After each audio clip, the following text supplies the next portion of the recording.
Well, welcome back. We are continuing this journey to get this truck ready for that long trip. And when I made the plans for this trip, it seemed so far away, but I tell you what, that date is coming closer and faster than I ever expected.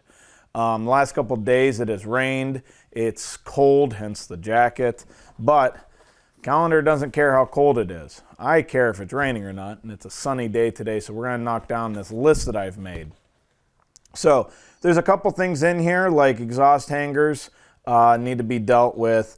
The gas gauge, which is what we're going to get through in a moment. Sway bar bushings, cab visor. The dually fender on this side is loose, and that's just because it's an old truck and the bed side's getting a little rotted. So we're gonna have to address that. I would like to install a transmission temp gauge. And the driver side A-pillar is getting kind of rotted and loose, and when you open the door, it drops down a little bit.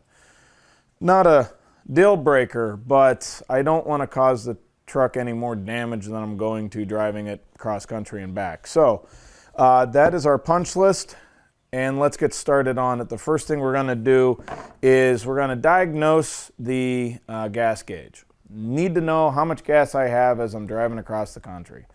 So how a gas gauge works is it's a potentiometer, basically a variable resistor. And when the tank is empty, it's 0 ohms, and when the tank is full, it is 90 ohms. And well, that doesn't seem to be talking well with the gauge. Simple way of checking that is you disconnect the sending unit, and the higher the ohms, the more full your gas gauge should read. So if you unplug it, infinity is greater than 90. So you unplug it, turn the key on, and it should go to full. If it doesn't, we got a truck side wiring problem. If I unplug that and it goes to full, then we know it's something in the sending unit. So that is the first thing we're gonna do is hunt down that connector, unplug it, and check to see if it's the gauge that's messed up or if it's the sending unit.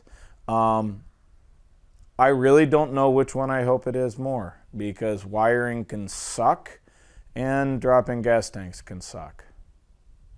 Anyways, let's get to it. Okay, so we are now underneath the passenger side of the truck. Right over here is the switchover valve between the two. That's where the sending units go, and it not only controls what tank you're feeding off of, but which gas gauge you're looking at. So if we unconnect this, we should be able to go into the truck and see a full tank. So the connector that I'm talking about is this one right here, which hopefully we can easily get this to come up and off. And like most things, easily is a general term. There we go. So this connector is now disconnected. This wire goes to the passenger tank. This wire goes to the driver tank. And these control the valve. So with that, let's go into the truck and see what we're looking at. All right, as you can see, we're at half a tank. That's what a full tank would look like under the setup. So if I put the key in the ignition and I turn it on, it should go to full, which is what we're seeing. This tells me that the wiring from that switch all the way up to the gauge here is working correctly. And there we go, we are sitting at full. All right, now that it's past full, we know that the wiring from the gauge to the switchover valve is good, which means it has to be in the sending units. Okay, so the fuel gauge went all the way to full. That tells me the truck wiring is good and that the issue is in the fuel tanks. So we're gonna have to pull the fuel tanks, and we are going to start with the driver's side because when I was inspecting the tank, I noticed an issue. Okay, we're all set up underneath the driver's side, and first, before we can get to all the bolts, I have to take this heat shield for the muffler off. So let's go take that off now. All right, with the heat shield out of the way, we have now access to all of the bolts to drop this tank.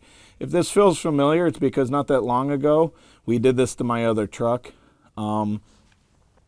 It's going to be, hopefully, fairly straightforward. Remove the 4 bolts in the front, remove the 4 bolts in the back, and then I will use my motorcycle floor jack to lower the tank down, disconnect it, and slide it from underneath the truck. So let's get situated for that. I sprayed down the front bolts. Now that I have access, I'm going to spray down the back bolts. Now, unlike last time where I just went at it with the impact, I'm going to try to break them free by hand, and then I'll use it to take them out the rest of the way. Hopefully, we can do this without snapping bolts, because that would be nice. I think I'm going to need both of these just to get me out of the way. All right. And that one broke free nicely.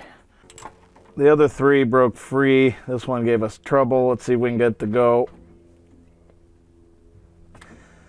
This one's fighting us. Oh, come on.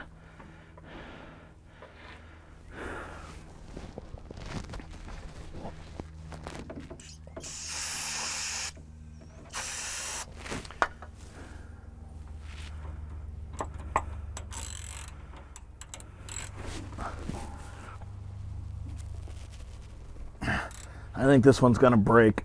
I don't think we're gonna get this one. No, I don't think this one's gonna come out nicely. All right. We got to move a little bit, but it's not playing nice. We're gonna let that marinate for a little bit. Let's try these back 4. Okay, so we got 7 of the 8 bolts to break free. There's one of them that's fighting us and probably going to break, but we'll keep at it, see if we can get it to loosen up a little bit. And then we'll get the electric tool and zip these out, get the floor jack underneath it to lower it down. Okay, with the jack in place, fuel filler neck has been disconnected, and everything else, we should be able to now drop this tank. Well, let's officially pull out these bolts. Hopefully I can get all of this up in here.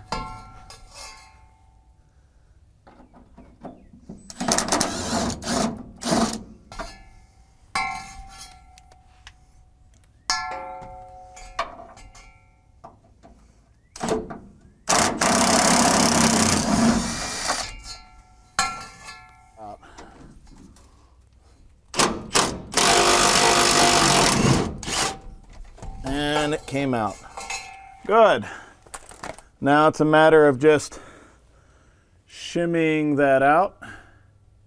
We should be good to go.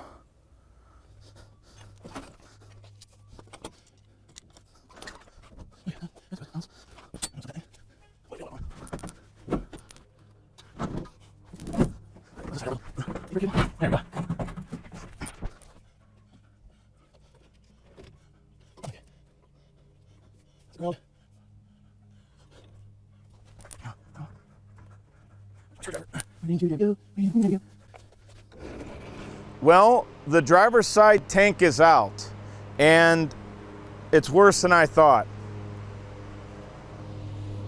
Not only was all 3 lines going to it completely rotted out, I don't know how I wasn't leaking gas, but this is what was holding it to the truck. There seems to be a little bit of it missing. So with that, this tank is on pause. We can change out the sending unit, but until I get a new strap, there's not much we can do with it. But we got to keep moving. There's still another tank and a whole punch list left to do. So let me go get a shop vac. We can swap out this sending unit with the new one, and then we can start working on the passenger tank and just take this and set it off to the side. Okay, let's start off with cleaning off the top of this tank. grab the shop vac, vac this up, pop the snap ring out, pull everything out. All right, here's the new sending unit. We got our float attached, we got a new sock, and our new ground wire. So let's real quick just double check this. We're reading 2 ohms, go all the way up to full. And we're reading 91 ohms. So this we know works. Now we can install it. Locking tabs are in place, everything's centered. This is ready to be installed once we get this new strap. Let's take this, move it out of the way, and get ready to pull the other tank. Hopefully it doesn't have the same strap issues, but time will tell. So here we are set up underneath the passenger tank. It is pretty much rinse and repeat. We'll break these by hand, and then we'll use the tool to run them out the rest of the way, use the lift to drop it down. All right, yeah, let's get to it. Okay, so this side does not have the skid plate, which is concerning, but not detrimental. What we do have to be careful with is not denting the bottom of the gas tank. So I'll just have to be gentle with it as we take it down and out. I was going to put a board across, but I couldn't find a piece of wood that was thin enough to allow us to still get the gas tank from underneath the vehicle. With all that being said, let's go buzz this out.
Well, here we are with the passenger side tank. It was empty, so I was able to put it on a table.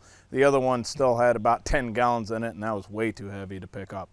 Anyways, it looks like it, again, has a newer sending unit. This looks like a even newer tank. This strap that had the weird nuts on it is a new strap, and this strap here is loose. So we're going to do a couple things. We're going to replace the sending unit. We'll check it like we did the other one to see if it was bad or just a bad ground. We're going to weld on the nuts for this side so I don't have to use a wrench when reinstalling it. We're going to tighten this down. All of that is going to start with cleaning this up with the shop vac, so let's do that now. Here's our float. We have our new sock. Let's check to make sure that this works as expected. So again, we will hook up our ground, and we're seeing 0 ohms. Actually, we're seeing about 1 ohm, and go all the way up to full, and we're seeing 93 ohms. So this one is working as expected. So let's install it. And this time we'll use the seal first, but let's install it and get it ready to go back in. Okay, that looks fairly even. That is taken care of and ready to go. Now let's tighten this bolt up, because you don't want that to be loose. That's what holds the tank to the car, or in this case, truck.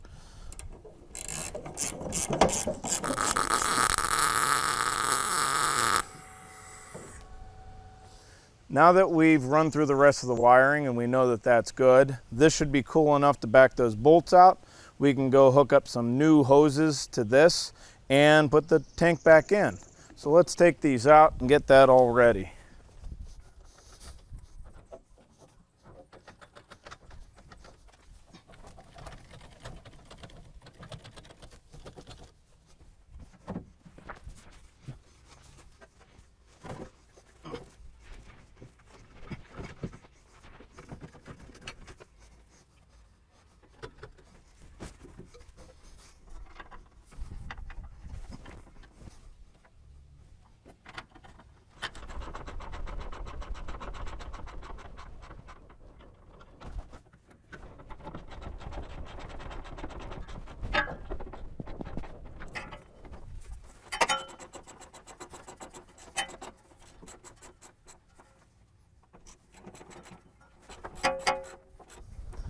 It's bolted in, plumbed, wired, it's ready to go.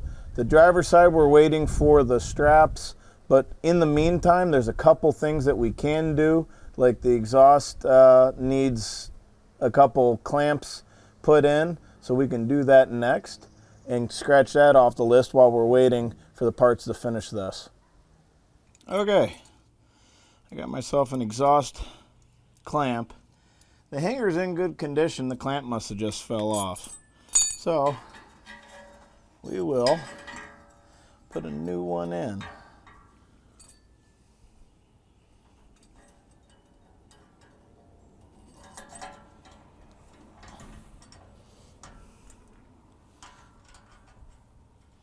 All right, that one's done, and we got one in the back to do, so let's move back there. Okay, this one here actually broke a long time ago, and I just used the zip tie to put it into place. So let's fix this officially.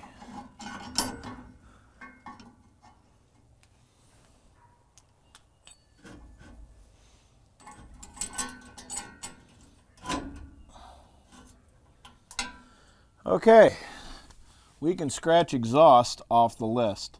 So not the item we were working on, but hey, it's an item off the list. I'm gonna order the parts needed to get that gas tank back into the truck, and we can take the last big project off. But we still have a bunch of little things that need to be done, so I'll see you then. It's the next day, actually technically evening, but I want to get some more work done on this because time is of the essence. Yesterday, we got a good part of the gas tanks taken care of, and we also scratched off the exhaust system. Today, I'd like to do the rear sway bar.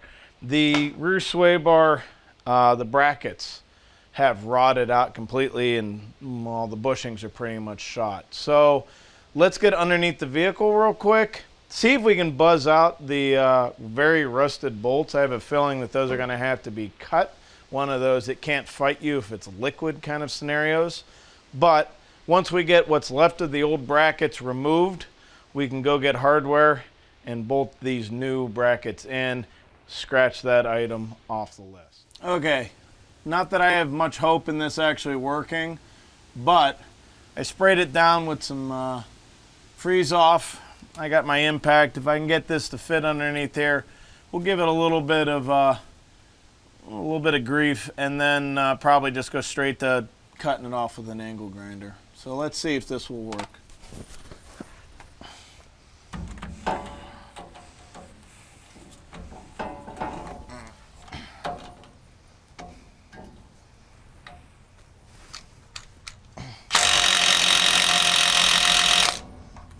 All right, that actually spun. Let me go see if I can find a wrench for that. Who knows, we might get lucky. All right.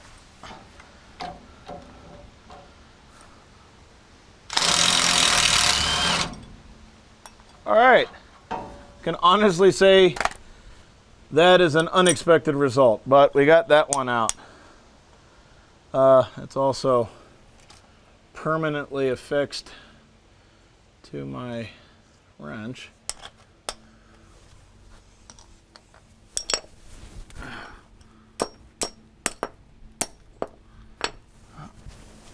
Let's see, are we able to do that a second time?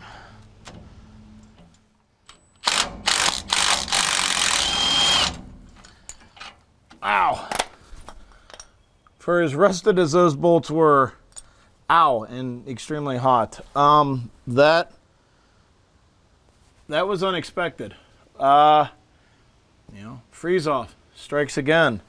Okay, let's see if we can do the same thing over there, and then we can go and bolt the new stuff back in.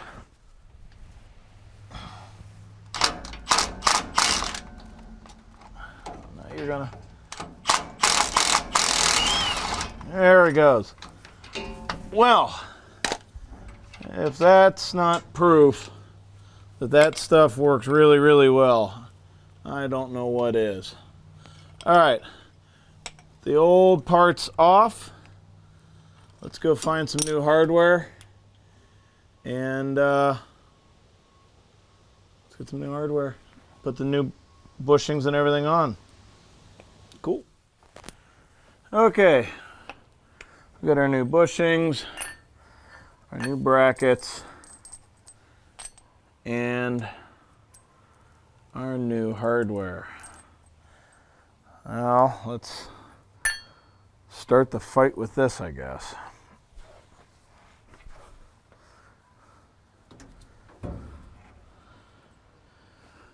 First part is going to be getting this to where it needs to be. Now these have a little bit of grease they recommend you putting on there. So I greased them. Now it's just a matter of getting all this to bolt together.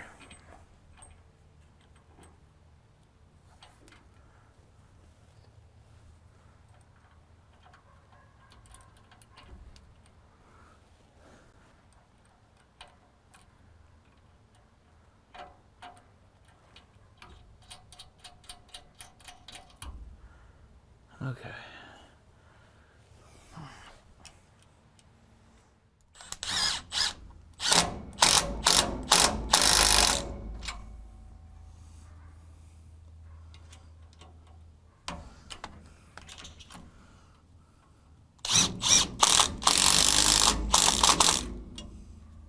All right. It's one side. Let's move over to the other.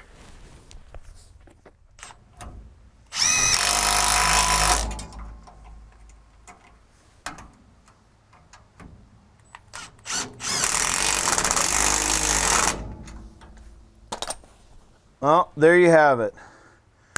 New sway bar bushings installed. That went a whole lot smoother than I originally expected it to be. So, that is officially that. Well, we can scratch that off the list. That was a lot easier than I thought it was going to be. But, well, I'll take it. That is about all I'm going to get to today. But when I get some more time, we'll do another item on the list. Get this thing one step closer to that trip. Well, it's been a couple days. And the bracket finally came in.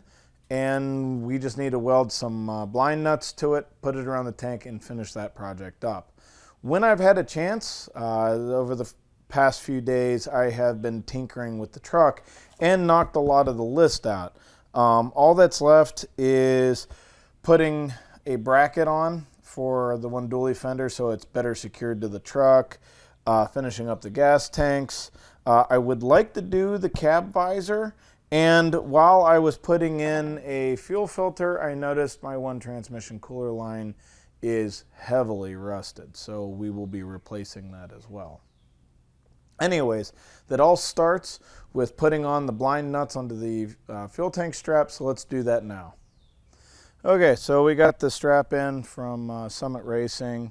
We need some blind nuts so that we can just run the bolts in from the frame.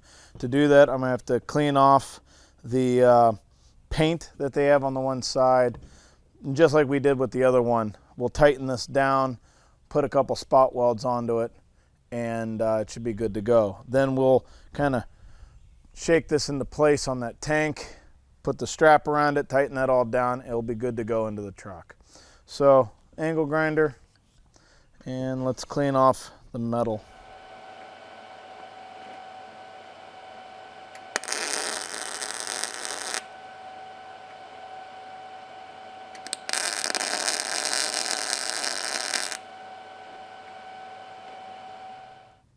All right, so this tank still has about 80 pounds of gas in it. So working on it on a table, not going to happen. But what is going to happen is that strap is going to slide on here.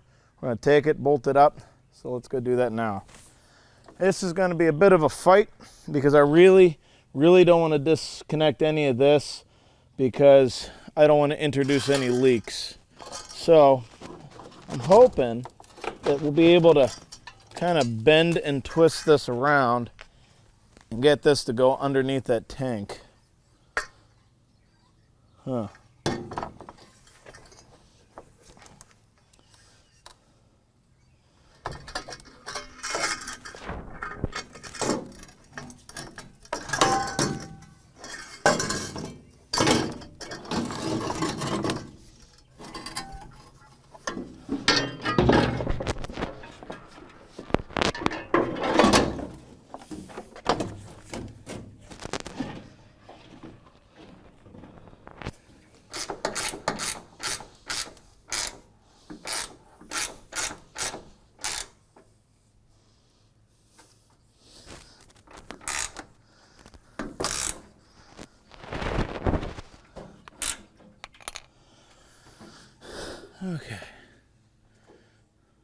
Okay, so with a little bit of work, got the strap tightened down in place. This is ready to go onto the jack and back up to its home. So let me get us all situated and we'll put this in place.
Oh.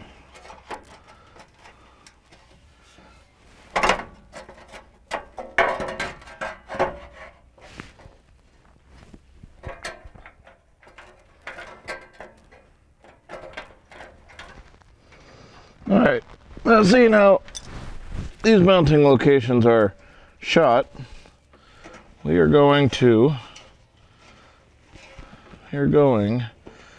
put in a couple self-tappers and hopefully I can get that to go nicely into this frame. So we'll do that. We'll clean off a spot and we'll run our ground. And then we can check to see if our fuel gauge works because this has fuel in it.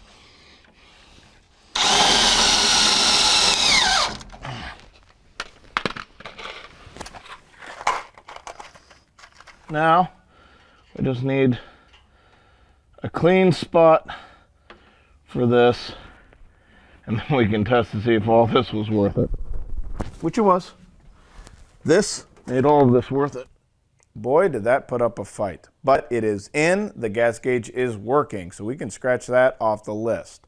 We also found a couple big issues that we fixed while we were at it, so we're better off for all the work.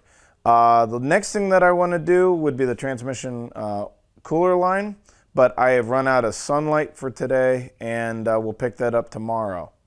So I'm going to put away the tools. I'll see you tomorrow. So the next thing on the list was not even something that was originally on the list. When I was doing the passenger side tank, I noticed that one of the transmission cooler lines is heavily rusted. Better to fix that now than on the side of the freeway.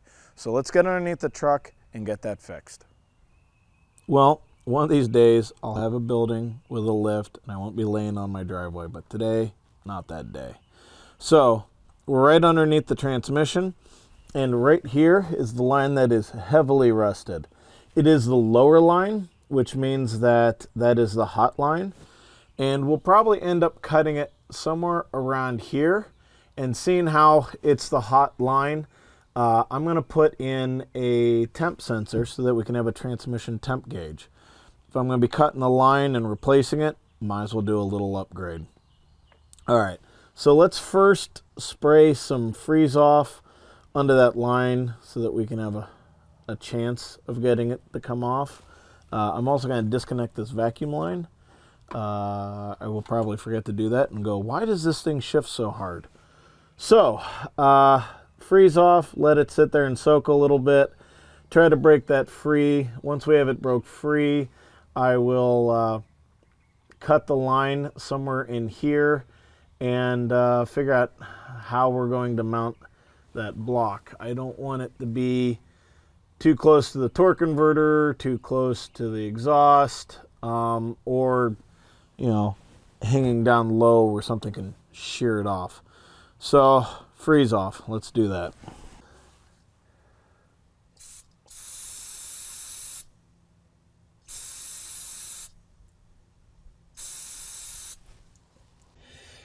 Let's see if we can get this to break free.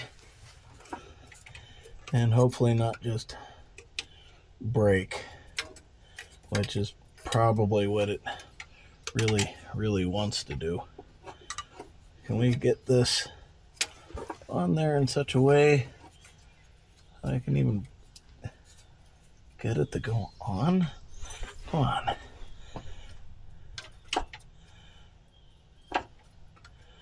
It's amazing how looking through this little hole between the frame and the exhaust is really throwing off my depth perception.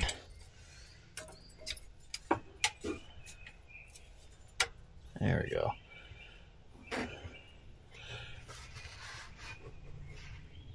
Oh yeah, that's not gonna come off easy, is it?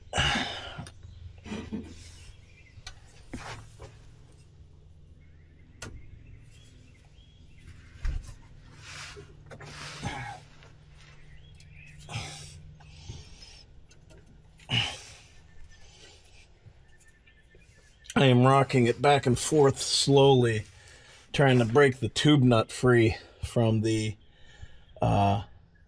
line. Not that I'm trying to save the line. I just want to try and damage as little as possible.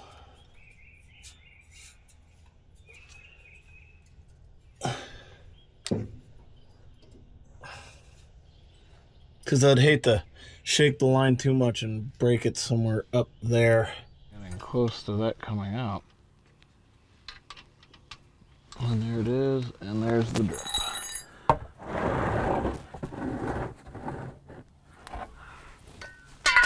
Oh, knocking everything over.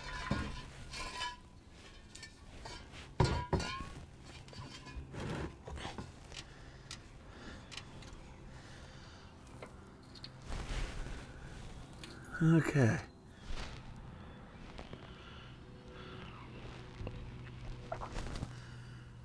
So, before we get too involved, I'm going to see if the line I got as a replacement fits. If the line that I have as a replacement fits into that fitting, we'll continue with cutting this.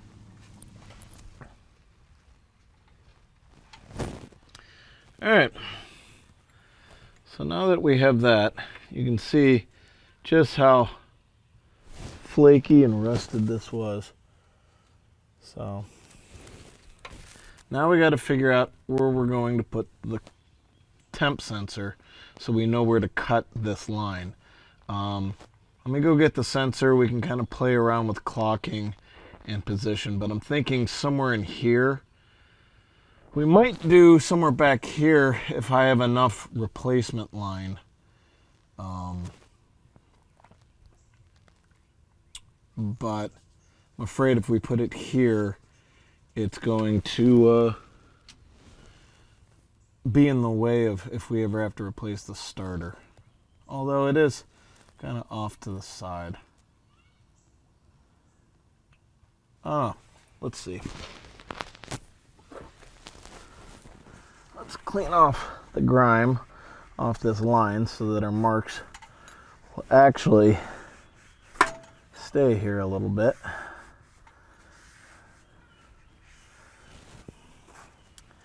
Now if we're going to put, oh that's hot, if we're going to put this here, let's take off the compression fittings.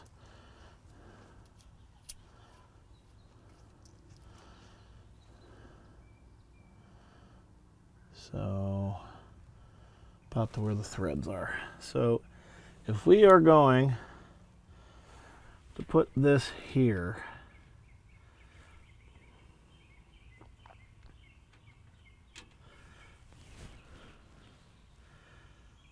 I'm going to need to cut this about there, and then I'm going to need the replacement part to be about that long. Well, we are now to the point where we're going to have to pass the point of no return. Let's take this out of there, get it there so I have a little bit of room. Let's go to our marks and let's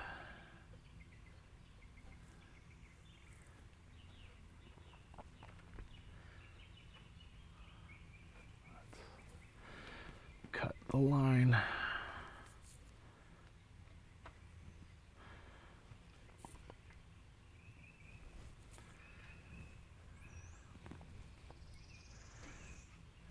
Tell you what, I said it when we were doing the brake lines for the Plymouth. These little small pipe cutters are really, really handy, because the big bulky ones, you just can't get it to whip around everything without hitting 12 different things.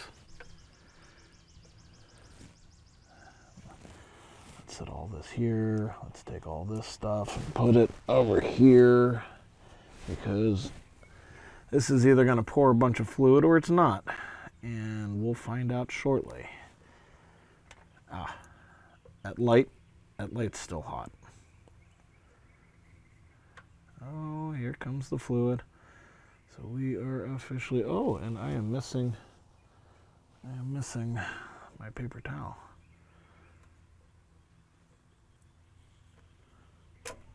And there it is.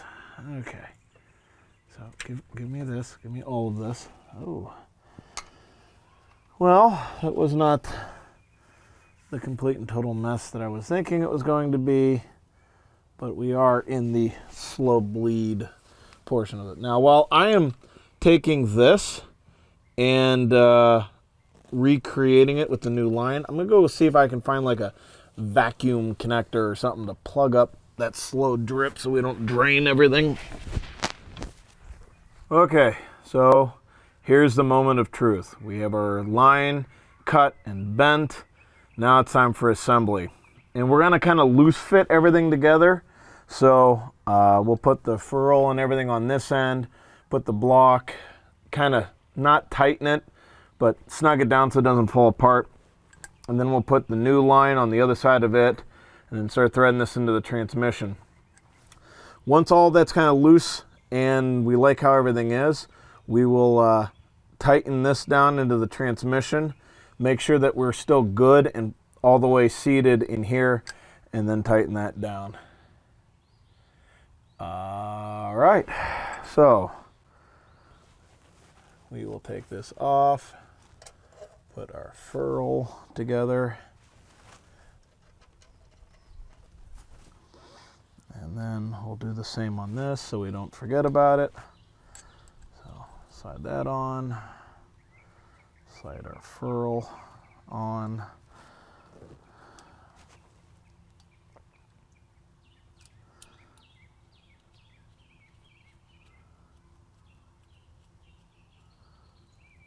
Okay.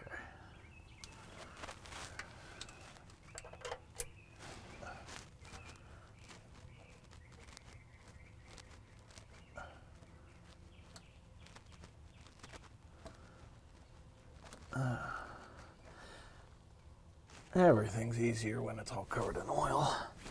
Okay. Now, to get this line back into its spot.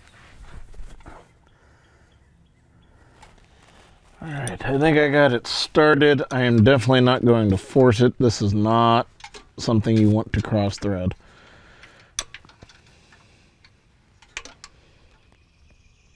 All right, that is as tight as that is going to get. So now we got to figure this out. Do we want it to go like that? That's going to have the temp sensor very close to the exhaust, which I do not like. Or do we want to have it go like that, which is going to have it close to the big spinny thing? Decisions. How do I want this all to fail? Or do I just want it to be like this, straight down? Because here's the exhaust.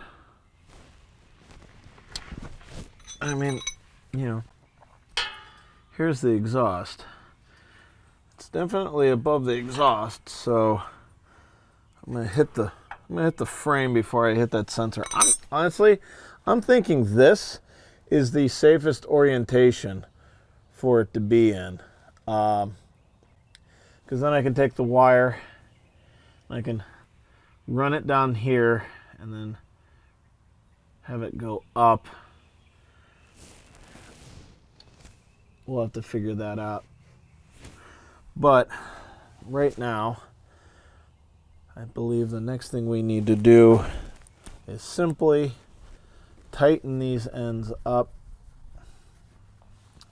so that they can do their job as compression fittings.